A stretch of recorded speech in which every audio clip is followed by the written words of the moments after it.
মুহূর্তে উপস্থিত আছি বয়লায় লাল শেঠ স্মৃতিরক্ষা ভ্রমণ কমিটি কংগ্রেস কার্যালয় তারকেশ্বরে এবং আমাদের কাছে উপস্থিত আছেন টাউন প্রেসিডেন্ট তাপস বাগচি কংগ্রেসের এবং আছেন হুগলি জেলার যুব কংগ্রেসের সাধারণ সম্পাদক এসকে চাঁদ মহাশয়। আজকে ওনাদের এই কংগ্রেসের যে 294 আসনে প্রার্থী দিচ্ছে সেই বিষয়ে ওনাদের কাছ থেকে কিছু জেনে নেব। প্রায় পশ্চিমবঙ্গে 294টা আসনে প্রত্যেকটা রাজনৈতিক দলেরই ঘোষণা হয়ে গেছে। এখন পর্যন্ত কংগ্রেস পক্ষ থেকে কোনো ঘোষণা করা হয়নি, এত বিলম্বের কারণ কি? আপনারা কারণ এখানে কিছু নেই। গতকাল আমাদের কথা ছিল কংগ্রেসের প্রার্থী ঘোষণার কথা হচ্ছিল, কিন্তু সন্ধ্যাবেলায় আমি টিভিতে দেখলাম ঈদের পর দিন ঘোষণা হবে, অর্থাৎ রবিবার দিন। ঈদের কারণে হয়তো রবিবার দিনকে প্রদেশ কংগ্রেস এটা ভেবেছে ঈদটা মিটে গেলে করবে, প্রার্থীর নাম ঘোষণা হবে 294টা সিটে। এখানে দেখা যাচ্ছে বেশিরভাগ বিজেপি পক্ষ থেকে যুবদের উপর ভরসা রাখা হয়েছে এবারে বিধানসভাতে, এবং তৃণমূলও নিজেদের প্রায় ঘরের প্রার্থীদের নামের তালিকা প্রকাশ করে দিয়েছেন। তো এবারে কি কংগ্রেস যুবতী ভরসা রাখতে চলেছে তারকেশ্বর থেকে? অবশ্যই, কারণ যুব হচ্ছে ছাত্র যুব হচ্ছে যে কোনো দলের সম্পদ, এবং জাতীয় কংগ্রেস এখন যুবদের বেশি প্রাধান্য দিচ্ছে, যেহেতু রাহুল গান্ধী এখন ভারতবর্ষের একটা আইকন। রাহুল গান্ধীর সমস্ত যুবককে এখন বিশেষ করে প্রাধান্য দিচ্ছে, চাইছে যে যুবরা এগিয়ে আসুক, ছাত্র যুব এগিয়ে আসুক। তারকেশ্বরের যুব যারা ভোটার আছেন এবং সদ্য যাদের নাম উঠেছে সেই সকল যুবতীদেরকে, যুব সম্প্রদায়কে আপনারা কংগ্রেসের পক্ষ থেকে কী বার্তা দিচ্ছেন? রাহুল গান্ধীর কী বার্তা আছে যুবদের প্রতি? দেখুন, পশ্চিমবঙ্গে কর্মসংস্থান বলতে কিছু নেই। আমরা যুবক যুবতীদের যে ভবিষ্যৎ অন্ধকারের দিকে, তো জাতীয় কংগ্রেস সে আমাদের যে জননেতা রাহুল গান্ধী কিন্তু কর্মসংস্থানের কথা দীর্ঘদিন ধরে বলে আসছে, এবং পশ্চিমবঙ্গে যদি কংগ্রেস ক্ষমতায় আসে কোনো ভাতা নয়, যুবক যুবতীদের চাকরির কংগ্রেসের এটা একটা দীর্ঘদিনেরই প্রচেষ্টা। কংগ্রেসের আগেও চাকরি দিয়েছে, যত কর্মসংস্থান হয়েছে বা শিল্প হয়েছে সব ডক্টর বিধানচন্দ্র রায় আমলে। আজকে সেসব একটা কলকারখানা নেই, শিল্প নেই, সব নষ্ট হয়ে গেছে। এখন যে সমস্ত যুবক যুবতীরা চাকরি করছে সব কন্ট্রাকচুয়ালে, কিন্তু কন্ট্রাকচুয়ালে হলে তো চলবে না, তাদের একটা পার্মানেন্টলি চাকরি দিতে হবে। দেখুন, এর আগে তো আপনাদের যেটা দাবি কংগ্রেস কর্মসংস্থানও দিয়েছে, শিল্প তো কংগ্রেস ভালো আগিয়েছিল এবং মূল্যবৃদ্ধিতেও কংগ্রেসের অনেকটা কন্ট্রোল ছিল যখন সেন্ট্রালে কংগ্রেস ছিল। এবং আপনাদের এটাও দাবি আপনাদের হাউস থেকে যেটা করা হচ্ছে যে বাংলার উপকার নাকি কংগ্রেস। এই বিষয়ে আপনার মতামতটা কী আছে? কোন ভিত্তিতে আপনি এই কথাটা দাবি রাখছেন? হ্যাঁ, বাংলার উপকার ডক্টর বিধানচন্দ্র রায় তিনি কি করেননি?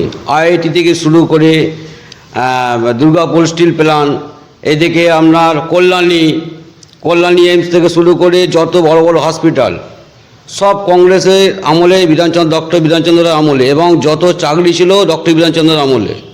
অনেক কলকারখানা ছিল, সব বন্ধ হয়ে গেছে। আজকে বাংলার মানুষ কর্মহারা। রাজ্য জুড়ে বিভিন্ন রাজনৈতিক দল থেকে, বিশেষ করে তৃণমূল কংগ্রেস থেকে প্রায় বিভিন্ন রাজনৈতিক নেতারা বিভিন্ন জায়গায় কংগ্রেসে নামার জন্য এবং কংগ্রেস থেকে প্রার্থী হওয়ার জন্য নাকি নিজেদের নাম কংগ্রেসের হেডকোয়ার্টারে পাঠিয়েছে। সেই ক্ষেত্রে তারকেশ্বরেও যদি কোনো এরকম ঘটনা ঘটে, যদি অন্য কোনো রাজনৈতিক দল থেকে কেউ কংগ্রেসের টিকিট নেওয়ার চেষ্টা করে, সেই ক্ষেত্রে আপনাদের ভূমিকা কী থাকবে? দেখুন, জাতীয় কংগ্রেসের একটা প্রোটোকল আছে। জাতীয় কংগ্রেস ভারতবর্ষের প্রথম রাজনৈতিক দল, একটা প্রাচীনতম দল। কেউ যদি মনে করে যে লোকাল কমিটিকে জাতীয় কংগ্রেসের লোকাল কমিটিকে দূরে ফেলে রেখে প্রদেশে যে বা অন্য জায়গায় যে যোগদান করবে বা প্রার্থীর জন্য বায়োডাটা জমা দেবো, সেটা নিয়ম নয়। আগে লোকাল কমিটির সঙ্গে যোগাযোগ করতে হবে, এবং পূর্বে সে কী দল করত সেই দলে পদত্যাগ করতে হবে, পদত্যাগপত্র জমা দিতে হবে, এবার আমরা সেটা চিন্তা ভাবনা করব যে হ্যাঁ এই যোগ্য ব্যক্তি একে দলে যোগদান করানো দরকার, আমরা নিশ্চয়ই করব। তাদের জন্য দরজা খোলা। তারা যদি লোকাল কমিটিকে তাদের সম্মান যদি করে, জাতীয় কংগ্রেসের লোকাল কমিটিকে, তাদের জন্য স্বাগত, দরজা খোলা। মানে আপনি বলতে চাইছেন যোগদান ছাড়া কোনোভাবেই প্রার্থী পদে নাম তোলা সম্ভব নয়? না। আপনাদের দাবি হচ্ছে যে রাহুল গান্ধী হচ্ছে আপনাদের আইডল বা যুব আইকন। এই ক্ষেত্রে এই যুক্তি আপনাদের কাছে কতটা গুরুত্বপূর্ণ? গুরুত্বপূর্ণ মানে বিশাল গুরুত্বপূর্ণ। একমাত্র মহাত্মা গান্ধীজি আমাদের জাতির জনক, তিনি যে খাদ্য আন্দোলন করেছিলেন এবং ইংরেজ ভারত ছাড়ো আন্দোলন করেছিলেন, তাকে অনুকরণ করে সেই পরিবারের ছেলে রাহুল গান্ধীজি আজকে ভারত জোড়ো যাত্রা করেছিল ৬,০০০ কিলোমিটার, যেটা কোনো দল করেনি। আজকে রাহুল গান্ধী সেই জায়গায় কংগ্রেসকে এমন জায়গায় নিয়ে চলে গেছে। রাহুল গান্ধী একমাত্র পারে এবং বিকল্প শক্তি ভারতবর্ষের রাহুল গান্ধী আগামী দিনে প্রধানমন্ত্রী। এই যে এসআইআর বেশিরভাগই দেখা যাচ্ছে যে এখন অ্যাডজুডিকশন এবং ডিলেটেড তালিকায় যেগুলো ছিল, নির্বাচন কমিশনের দাবি করা গেলে চলতি সপ্তাহতেই নাকি তালিকা প্রকাশ করা হবে। এই বিষয়ে আপনাদের কী মতামত? দেখুন, এসআইআর নিয়ে প্রথম কিন্তু রাহুল গান্ধী আমাদের নেতা, তিনি ধরেন একজন ব্রাজিলিয়ান মহিলা, তিনি 24 জায়গায় ভোট দিয়েছিলেন। যেহেতু সমস্ত মিডিয়া দেখাতে পারেনি, আমরা সোশ্যাল মিডিয়ার মাধ্যমে দেখেছি, সবাই দেখেছে। কারণ মিডিয়া তো হচ্ছে আদানি আম্বানি মিডিয়া, গদি মিডিয়াগুলো, তাদেরকে নিয়ে আজকে বিজেপি চালায়। তাদের মানে বল হচ্ছে মিডিয়া, তাদের সংগঠন হচ্ছে মিডিয়া, তাদের সংগঠন হচ্ছে নির্বাচন কমিশন। তাদেরকে কাজে লাগিয়ে তারা ক্ষমতা থাকতে চায় বা ক্ষমতায় আছে, কিন্তু রাহুল গান্ধীর পাশে জনগণ আছে। এসআইআর নিয়ে প্রথম রাহুল গান্ধী ধরেন এবং আপনারা দেখেছেন বিভিন্ন জায়গায় গোটা ভারতবর্ষ জুড়ে আমাদের যেটা চলেছিল ভোট চোর গদি চোর যে কর্মসূচি, একদিনে আজকে আমাদের তারকেশ্বর থেকেই 10,000 স্বাক্ষর আমরা জমা দিয়েছি। তো আপনার এই চলতি বছরে আপনার আমেরিকার সঙ্গে নরেন্দ্র মোদীর যে ভারতবর্ষের বিভিন্ন ব্যবসা বাণিজ্যিক যে চুক্তি এবং ইরানের যুদ্ধ এবং সেখানে চীনের হস্তক্ষেপ এবং এই জ্বালানি সংকট, এই বিষয়ে কী বলবেন? দেখুন, আমরা পূর্বে দেখেছি একমাত্র গোটা বিশ্বের মধ্যে শক্তিশালী প্রধানমন্ত্রী হয়ে থাকতো, তার নাম হচ্ছে ইন্দিরা গান্ধী। সে কোনো দেশকে ভয় খেত না বা কাউকে ভয় খেত না বা কারো কাছে মাথা নত করতো না। আজকে আমরা দেখতে পাচ্ছি বর্তমানে যিনি মাথা নত করছেন। কিন্তু রাহুল গান্ধী তো বলছেন যে নরেন্দ্র মোদী কম্প্রোমাইজ মুখ্যমন্ত্রী, এই প্রধানমন্ত্রী। হ্যাঁ, ঠিকই বলেছে।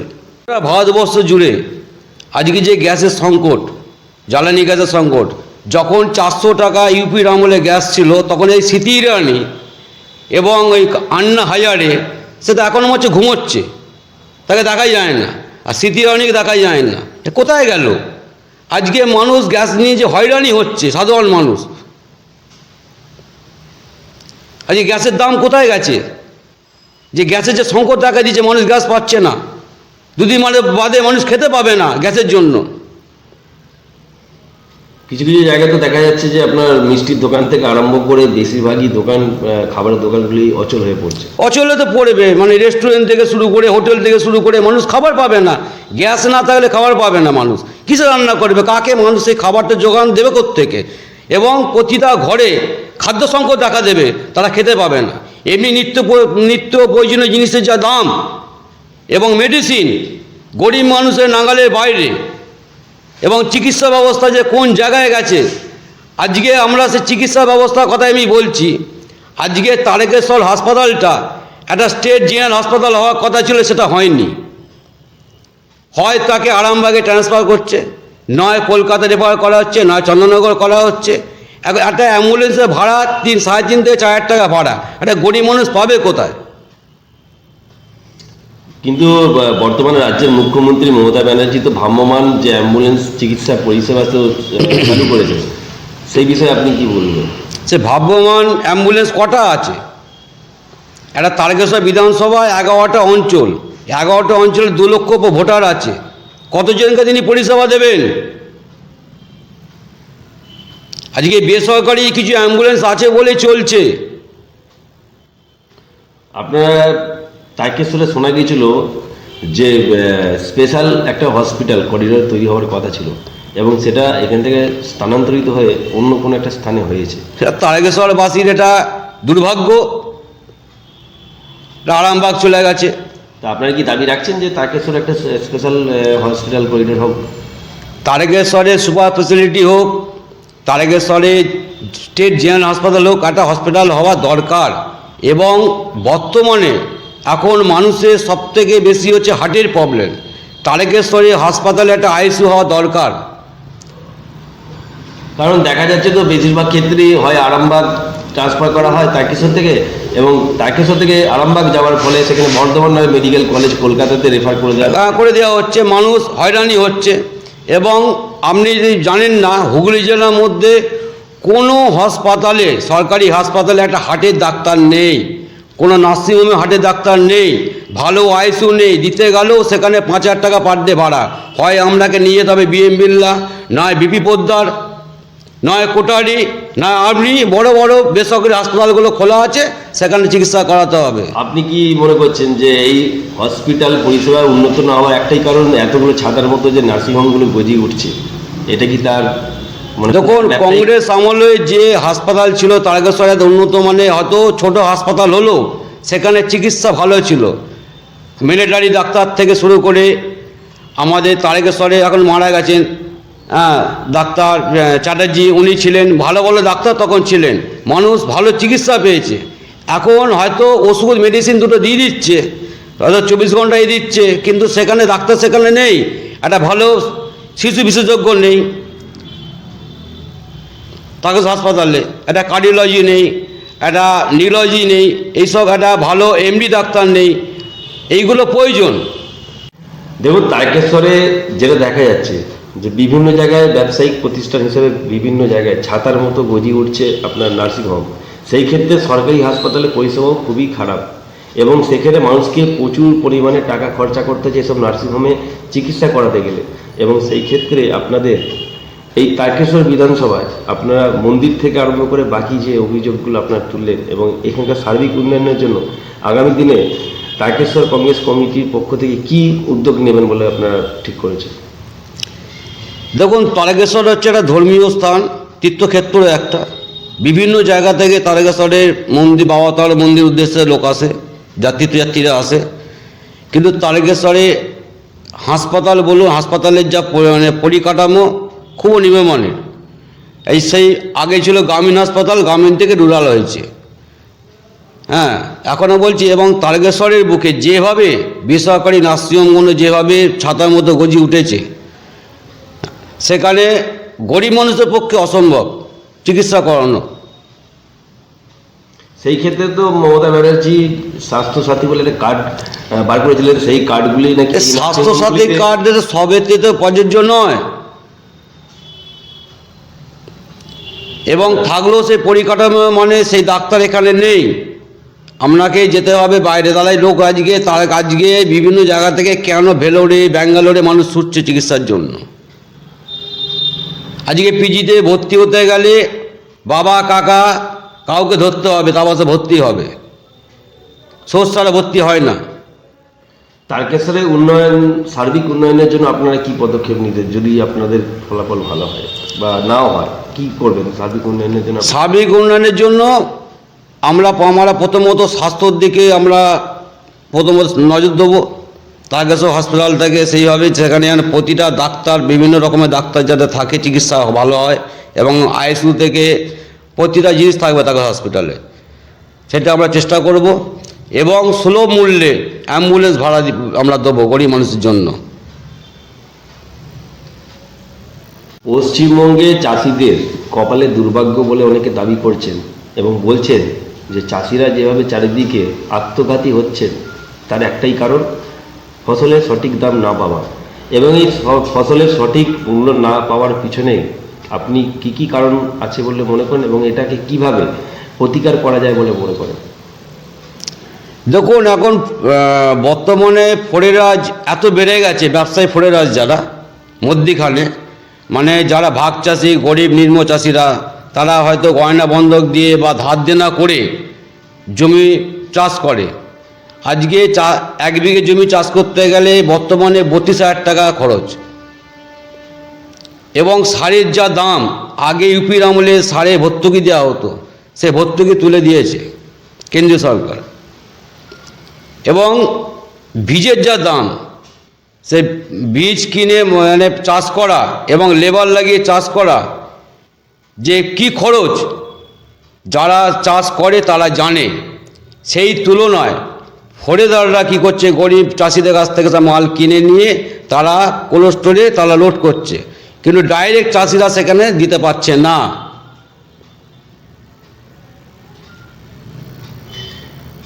মমতা ব্যানার্জির পক্ষ থেকে ঘোষণা করা হয়েছে যে প্রত্যেকটা চাষির মাথা পিছু 70 প্যাকেট করে আলু সরকারি মূল্যে কেনা হবে। সেই ক্ষেত্রে আপনি কি মনে করেন যে পশ্চিমবঙ্গের চাষি মহলের কতটা সুরাহা হবে এই ক্ষেত্রে? কারোর যদি 500 প্যাকেট আলু হয়, তার জমিতে 500 প্যাকেট আলু হলো, সে 70 প্যাকেট আলু দিল, বাদবাকি আলুটা কি সে ফেলে দেবে, না গরু ছাগলকে দিয়ে খাইয়ে দেবে? তো এই ক্ষেত্রে স্টোরেও তো দেখা যাচ্ছে বেশিরভাগ স্টোর বন্ধ, এবং তারা ঘোষণা করে দিয়েছেন যে আলু নেওয়া হবে না বলে বিভিন্ন জায়গায় ঘোষণা করছেন। হ্যাঁ, স্টোর মালিক তো চাইবে নিজে আলু রেখে দেবো, এর কিনে রেখে দেবো, আমি ভবিষ্যতে আমি ইনকাম করব, তো তারা চাইবে। এখন গরিব মানুষের কথা কেউ ভাবে না, গরিব চাষিদের কথা, মধ্যবিত্ত চাষিদের কথা, নিম্ন চাষিদের কথা কেউ ভাবে না। আজকে যদি চাষ না হয়, আজকে শহরের লোক খেতে পাবে না। শহরের লোক দেখছে আমরা 2 টাকা 5 টাকা আলু কিনে খাচ্ছি, কিন্তু চাষটাকে ফলায় কারা? চাষিরা। চাষি হচ্ছে আগে যে কোনো জিনিস তৈরি করে, শিল্প মানে সেই শিল্প কলকারখানা তৈরি হয়। আজকে কলকারখানা বন্ধ হয়ে গেলে সেই শ্রমিকরা যদি কাজ বন্ধ করে দেয়, আমরা কিছুই পাবো না। আপনি তো নিজে যুব, সেই ক্ষেত্রে যুবদের প্রতি আপনি কি ভাবছেন, কিভাবে যুবদের সাথে আপনারা সংযোগ স্থাপন করবেন এই জাতীয় কংগ্রেসের পক্ষ থেকে? কি এজেন্ডা আছে আপনাদের? দেখুন, প্রথমত আমাদের টাউন প্রেসিডেন্ট যা বলেছেন, যুব এবং ছাত্র হচ্ছে দেশের ভবিষ্যৎ, দেশের সম্পদ। সারা ভারতবর্ষ জুড়ে যেভাবে বেকারত্বের সমস্যা বেড়েছে, যুব থেকে শুরু করে নারী বলুন, শিশু বলুন, যেভাবে তাদের বেকারত্বের জ্বালায় ভুগছে, তাদের সম্মান নিয়ে ছেলেখেলা করা হচ্ছে। ভারতবর্ষ জুড়ে যেভাবে নারী সম্মান নিয়ে ছেলেখেলা করা হচ্ছে, ধর্ষণের খবর আপনারা চ্যানেলে দেখতেই পাচ্ছেন। জাতীয় কংগ্রেস এক কথায় সার্বিক উন্নয়নের কথা বলে। ভারতবর্ষের মূলভিত যেমন যুব এবং ছাত্র, ঠিক সেরকমই ভারতবর্ষের আরেকটা মূলভিত আছে, যেটা হয়তো আমাদের চোখের আড়ালে চলে যায়, সেটা হচ্ছে শিক্ষা। আরও আছে স্বাস্থ্য এবং প্রশাসনিক পরিকাঠামো। তো জাতীয় কংগ্রেস কোনো একটা সম্প্রদায়, ধর্ম, বর্ণ এইসব নিয়ে ভেদাভেদ করে না, এইসব নিয়ে রাজনীতি করে না। জাতীয় কংগ্রেস সর্বোপরি এখানে প্রতিরক্ষা থেকে শুরু করে গ্রামের সমস্যা পর্যন্ত সব বিষয়েই কথা বলে। এর আগেও বলে এসেছে, এখনও বলছে। নির্বাচনে ফলাফল যাই হোক, জাতীয় কংগ্রেস যেভাবে সাধারণ মানুষের পাশে আছে, কৃষকদের পাশে আছে, ছাত্রদের পাশে আছে, যুবদের পাশে আছে, মহিলাদের পাশে আছে, সেভাবেই থাকবে। এবং একজন যুব কংগ্রেস কর্মী হিসেবে যুবকদের সমস্যা বোঝার ক্ষমতা আমাদের আছে, যুব কংগ্রেসের প্রত্যেকটি কর্মীদেরই রয়েছে। সর্বোপরি রাহুল গান্ধী, তিনি একজন যুব আইকন। ভারতবর্ষের যুবক যুবতী তাকে এই বেকারত্বের সমস্যা, সাধারণ মানুষের সমস্যা তুলে ধরার কারণেই পছন্দ করেন, যথেষ্ট তার গ্রহণযোগ্যতা আছে। এবং তাকে সামনে রেখে, জাতীয় কংগ্রেসকে সামনে রেখে ইতিহাসে যেভাবে জাতীয় কংগ্রেস বাংলাকে সাজিয়েছে, সারা ভারতবর্ষে ইতিহাসে যেভাবে জাতীয় কংগ্রেসের ভূমিকা ছিল, যদি পশ্চিমবাংলায় জাতীয় কংগ্রেস ক্ষমতায় আসে, সেই একই ইতিহাস তার পুনরাবৃত্তি হবে। আপনারা তারকেশ্বর আপামর সমস্ত জনগণকে কি বার্তা দিতে যাচ্ছেন কংগ্রেসের পক্ষ থেকে? আমরা তারকেশ্বর বিধানসভা জাতীয় কংগ্রেসের পক্ষ থেকে এই বার্তাই দিতে চাই তারকেশ্বর বিধানসভা আপামর জনগণের কাছে এবং নতুন প্রজন্মের যারা নতুন ভোটার এবং ছাত্র যুব সকলের কাছে, মা বোনেদের কাছে, কৃষক বন্ধুদের কাছে এবং ক্ষুদ্র মাঝারি ব্যবসায়ী থেকে দাদাদের কাছে আমাদের বিশেষ অনুরোধ, আপনারা আপনাদের সন্তানদের ভবিষ্যৎ গড়তে, মানে কর্মসংস্থান তৈরি করতে এবং সুচিকিৎসা এবং উন্নত মানের শিক্ষা যাতে করে আপনারা পান, তার জন্য পুনরায় জাতীয় কংগ্রেসকে আপনারা আবার ফিরিয়ে নিয়ে আসুন। আপনাদের কাছে করজোরে এই অনুরোধটুকু আমরা রাখছি, জাতীয় কংগ্রেসে আপনারা হাত চিহ্নে ভোট দিয়ে বিপুল ভোটে জয়যুক্ত করুন। কংগ্রেসের প্রতি আমরা আশা ভরসা রাখুন, এই আশাই আপনাদের কাছে আমরা করছি। আমার নাম তাপস বাগচি, আমি তারকেশ্বর টাউন কংগ্রেসের সভাপতি।